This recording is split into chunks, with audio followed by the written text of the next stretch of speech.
नमस्कार दोस्तों। यह कथा त्रेता युग में जब महाराज सुग्रीव की आज्ञा से सभी वानर भालू माता सीता की खोज को जाते हैं, तब समुद्र के तट पर संपत्ति नामक गिद्ध उनको मिलता है और अंगद नामक वानर गिद्ध जटायु की करनी के बारे में संपत्ति नामक गिद्ध को बताते हैं तो वह बहुत दुखी होता है। संपत्ति स्नान करके जटायु के लिए जल देकर जब विंध्याचल पर्वत पर बैठा, तब अंगद आदि वानर भी उसके चारों ओर बैठ गए। संपाति को पहले की एक बात का विश्वास हुआ। वह प्रसन्न होकर वानरों से बोला, हे वानरों, जिस कारण से मुझे सीता का परिचय मिला है सो मैं तुम लोगों से कहता हूँ। एकाग्र होकर सुनो। मैं सूर्य की प्रचंड किरणों से जलकर इस पर्वत के शिखर पर गिरा। मेरे सब अंग शीतल हो गए। 6 दिन के बाद मुझे होश आया। तब मैं इधर उधर देखने लगा, किंतु मैं कहाँ पड़ा हूँ यह मैं निश्चित न कर सका। पर्वत, नदी, तालाब और समुद्र देखकर मैंने समझा कि दक्षिण समुद्र के किनारे विंध्याचल पर मैं पड़ा हूँ। इस पर्वत पर देवताओं से पूजित एक पवित्र आश्रम था। उस आश्रम में महातपस्वी महर्षि निशा कर रहते थे। हे वानरों, 8000 वर्ष हुए वे महर्षि स्वर्गलोक को चले गए और मैं इसी स्थान पर पड़ा हूँ। जब मैं इस पर्वत पर गिरा तो उनका दर्शन करने के लिए बड़े कष्ट से पृथ्वी पर कुशों के डाभों के ऊपर लुढ़कता हुआ धीरे धीरे उनके पास आया। जटायु और मैं कभी कभी महर्षि के दर्शन करने आया करता था, इसलिए वे मुझे पहचानते थे। उनके आश्रम पर सुगंधित वायु चलती थी। वृक्ष फलों और फूलों के भार से झुके थे। कोई वृक्ष ऐसा न था जिसमें फूल या फल न हो। मैं पवित्र आश्रम पर आकर एक वृक्ष के नीचे महर्षि की प्रतीक्षा करने लगा। मैंने दूर से देखा, महातेजस्वी भगवान निशाकर समुद्र में स्नान किए आ रहे हैं। जैसे याचक दाता को घेरे रहते हैं, वैसे ही सिंह, बाघ, रीछ, सियार और सांप महर्षि के साथ चले आते थे। जब महर्षि अपने आश्रम पर पहुंचे तब वे उसी प्रकार लौट गए जैसे राजभवन में राजा के चले जाने पर मंत्री और सैनिक लौट जाते हैं। मुझे देखकर महर्षि बड़े प्रसन्न हुए। वे पहले तो अपने आश्रम में चले गए, फिर थोड़ी देर बाद लौटकर मुझसे बोले, तुम्हारे शरीर के रोए जल गए हैं, इसलिए हम तुम्हें पहचान ना सके। तुम्हारे पंख भी जल गए, शरीर में बल वीर्य भी नहीं रह गया, केवल प्राण बाकी हैं। मैंने वायु के समान बेगमान 2 पक्षी देखे थे। वे पक्षियों के राजा थे। मालूम होता है तुम उन्हीं में से हो। क्या तुम्हारा नाम संपाति है और जटायु तुम्हारा छोटा भाई है? तुम हमको प्रणाम करने के लिए मनुष्य के रूप में आया करते थे। बताओ तुमको क्या दुख है? तुम्हारे पंख कैसे जल गए और किसने तुमको यह दंड दिया है? मैंने महर्षि से कहा, भगवान, मेरे शरीर भर में घाव है। लज्जा के मारे व्याकुल हूँ, बहुत थक गया हूँ।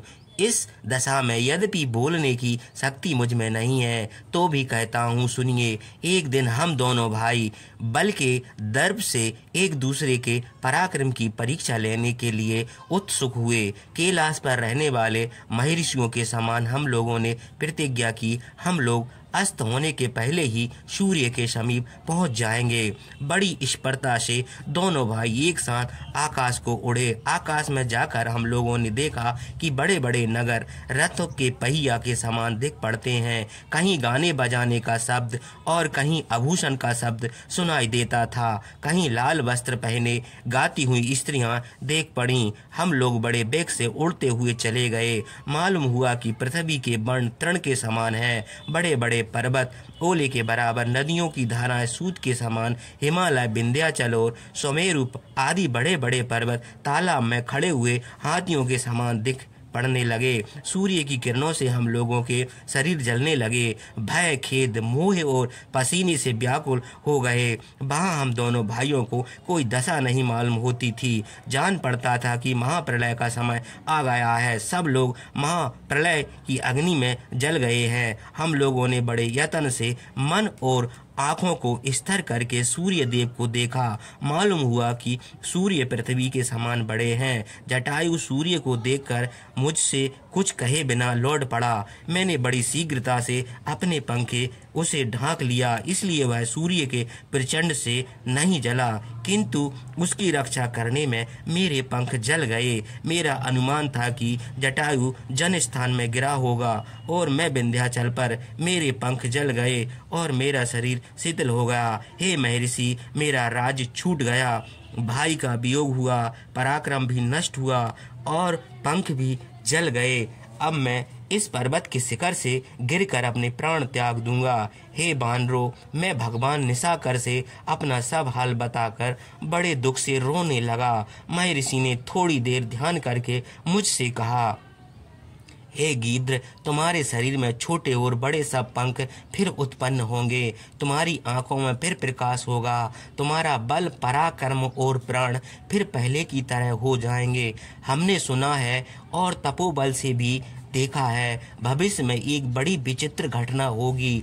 इक्ष्वाकु वंश में उत्पन्न राजा दशरथ के पुत्र का नाम रामचंद्र होगा। सत्य पराक्रमी रामचंद्र पिता की आज्ञा से अपने भाई लक्ष्मण के साथ वन को आवेंगे। देवता और दानव से अवध राक्षस राज रावण जन स्थान से उनकी सीता को हर ले जाएगा। वह उनकी अनेक प्रकार के प्रलोभन देकर अपने बस में लाने का उद्योग करेगा, किंतु यशस्विनी सीता कठोर दुख सहने पर भी उसके घर में अन्न जल न करेंगी। इंद्र यह जानकर सीता के लिए पायस भेजेंगे, जो अमृत तुल्य अन्न देवताओं को भी दुर्लभ है। सीता उस अन्न को इंद्र को भेजा हुआ जानकर ले लेगी और उसमें से रामचंद्र के लिए यह कहकर पृथ्वी पर छोड़ देगी कि मेरे स्वामी और देवर चाहे इस लोक में हो या परलोक को चले गए हों, यह अन्न उन दोनों भाइयों को मिले।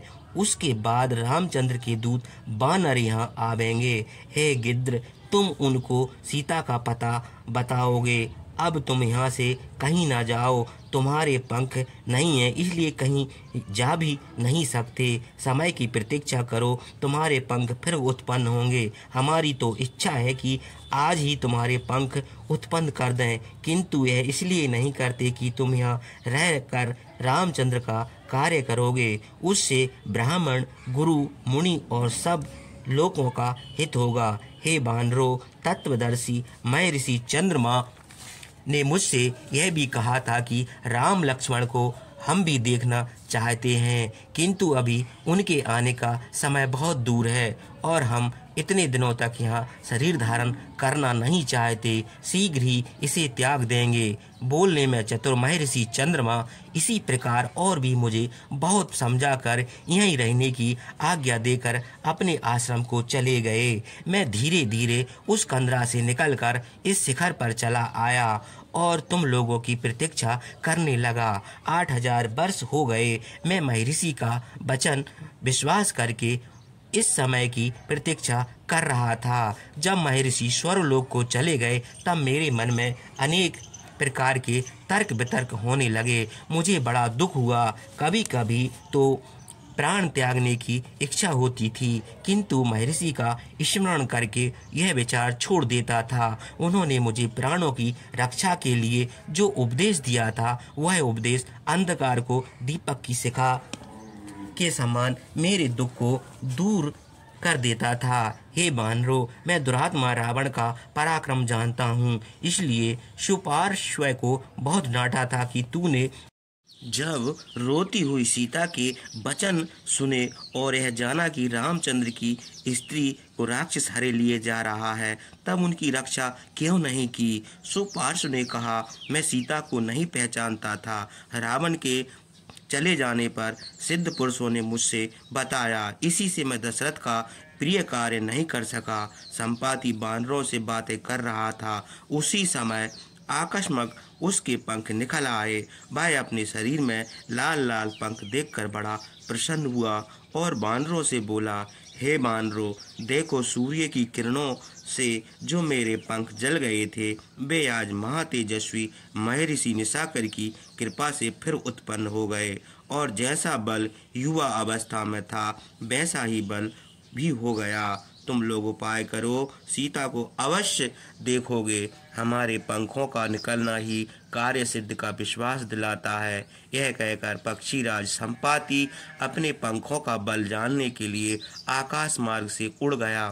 संपाति की बातों से वानर प्रसन्न हुए और सीता को ढूंढने के लिए वायु के समान वेग से दक्षिण दिशा को चले।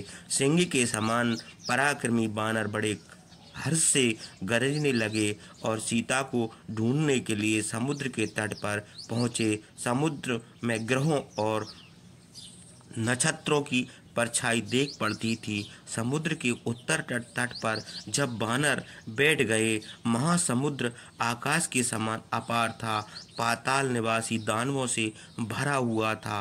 पर्वत के समान ऊंची तरंगें देख पड़ती थीं। कहीं शांत था, कहीं क्रीड़ा करते हुए के समान देख पड़ता था। भयानक समुद्र को देखकर वानरों को बड़ा दुख हुआ।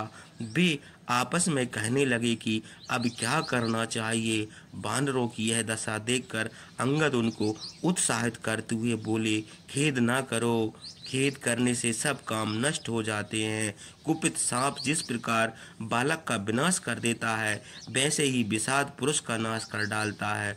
जो पुरुष पराक्रम करने के समय दुखित होता है, उसका तेज नष्ट हो जाता है और फिर कोई काम नहीं कर सकता। वह रात बीतने पर दूसरे दिन महाबली अंगद वृद्ध वानरों से समुद्र के पार जाने की सलाह करने लगे। सब वानर अंगद के चारों ओर बैठे, जैसे देवताओं की सेना इंद्र के चारों ओर बैठती है। अंगद और हनुमान के सिवा उन वीर वानरों को और कोई संभाल नहीं सकता था।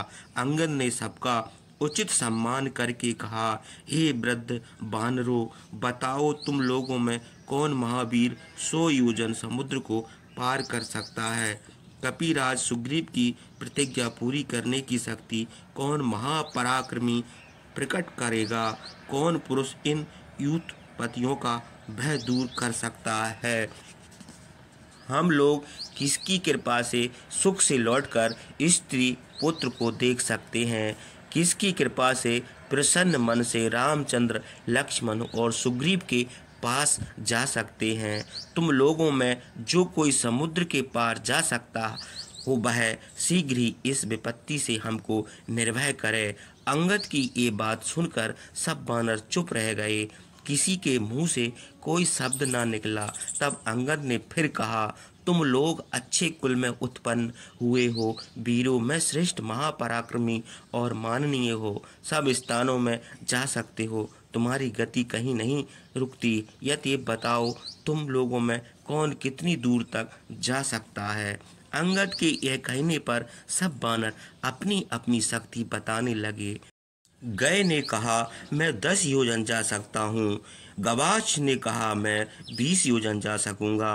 सरभ ने कहा, मुझ में 30 योजन तक जाने की शक्ति है। ऋषभ ने 40 योजन समुद्र लागने की शक्ति बताई।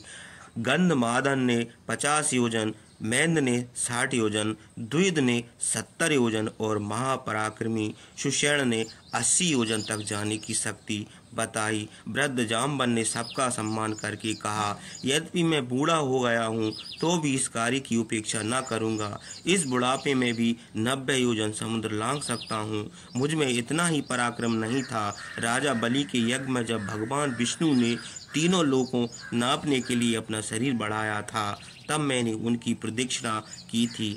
अब मैं बूढ़ा हो गया हूँ, शक्ति कम हो गई है। उस समय मेरी युवा अवस्था थी। अब मैं केवल 90 योजन समुद्र लांघ सकता हूँ, किंतु इतने से कार्य नहीं होगा। बुद्धिमान अंगद ने जाम्बन का सम्मान करके कहा, मैं 100 योजन समुद्र लांघ सकता हूँ, किंतु लौटने की शक्ति मुझ में है या नहीं, यह संदेह है। जाम्बन ने उत्तर दिया, राजकुमार, तुम्हारी शक्ति मैं जानता हूँ। तुम बड़े पराक्रमी हो। तुम 100,000 योजन जा सकते हो और लौट भी सकते हो, किंतु हे तात, तुम्हारे लिए यह काम उचित नहीं है। तुम हमारे स्वामी हो, स्वामी आज्ञा देता है, वह दूत का काम नहीं करता। हम लोग तुम्हारे आज्ञाकारी हैं। जिस प्रकार स्त्री की रक्षा करनी चाहिए, उसी प्रकार स्वामी की भी रक्षा करनी उचित है। जिस काम के लिए हम लोग आए हैं, उसके मूल तुम ही हो। नीतिज्ञों का कहना है कि कार्य के मूल की रक्षा अवश्य करना चाहिए। मूल सुरक्षित रहने पर कार्य की सिद्धि हो सकती है। तुम बुद्धिमान पराक्रमी इस कार्य करना हम लोगों के गुरु और गुरुपुत्र हो। तुम्हारे आश्रय में रहकर हम लोग इस काम को कर सकते हैं। अंगद ने उत्तर दिया, हे वीर, यदि मैं ना जाऊंगा और दूसरा भी कोई बानर ना जाएगा, तो फिर हम लोगों को पहले की तरह प्रवेशन करना पड़ेगा। सुग्रीव की आज्ञा का पालन किए बिना हम लोगों का विस्तार नहीं है। वे राजा हैं, प्रसन्न भी हो सकते हैं और कोप भी कर सकते हैं। कार्य के बिना यदि लौट कर जाएंगे तो निस्संदेह हमारा विनाश होगा। अतएव जिस प्रकार से यह कार्य हो सके वह उपाय कीजिए।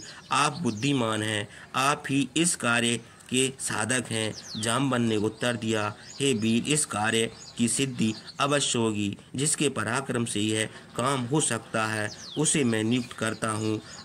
इससे आगे की कथा हमारे अगले वीडियो में देखिएगा। सबको जय सिया राम, राधे राधे, ओम नमः शिवाय।